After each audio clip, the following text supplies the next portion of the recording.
de développement de l'énergie solaire au point de vue international sont énormes, puisque on a comme perspective qu'environ dans 30 à 40 ans, donc qu'il y ait entre 20 et 25% de l'énergie électrique dans le monde qui sera fournie par l'énergie solaire, donc ce qui représente une quantité énorme d'énergie donc qui doit être produite par énergie solaire, qu'aujourd'hui c'est extrêmement faible. Donc c'est une perspective très grande. Donc dans ce contexte-là, aujourd'hui, je dirais, les leaders mondiaux du développement des technologies solaires, bon, ils sont au niveau des États-Unis, du Japon et de l'Allemagne pour le photovoltaïque, et pour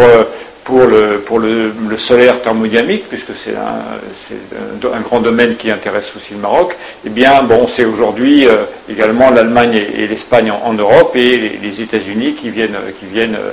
aujourd'hui en termes de développement industriel, qui sont en train de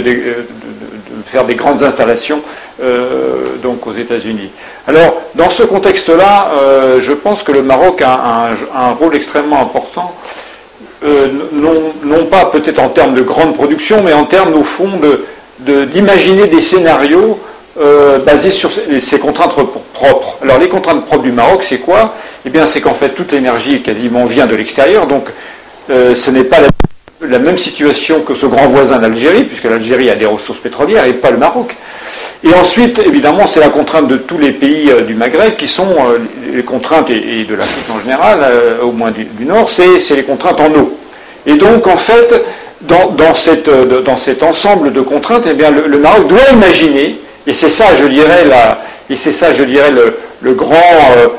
rôle qu'il peut avoir, imaginer des scénarios qui permettent de renforcer son autonomie énergétique, hein, et ensuite également de produire donc de l'électricité, de la chaleur et de l'eau douce grâce à ces technologies nouvelles. Et donc ça, je pense que ça représente je dirais un enjeu très important, et en même temps, je dirais que c'est presque une chance de ne pas avoir beaucoup de ressources, parce que ça nécessite de l'imagination et de la volonté. Et ça, je pense que ce sont des forces très grandes pour l'innovation, hein, et pour arriver à se propulser vers un avenir qui permette de respecter toutes ces contraintes environnementales et énergétiques.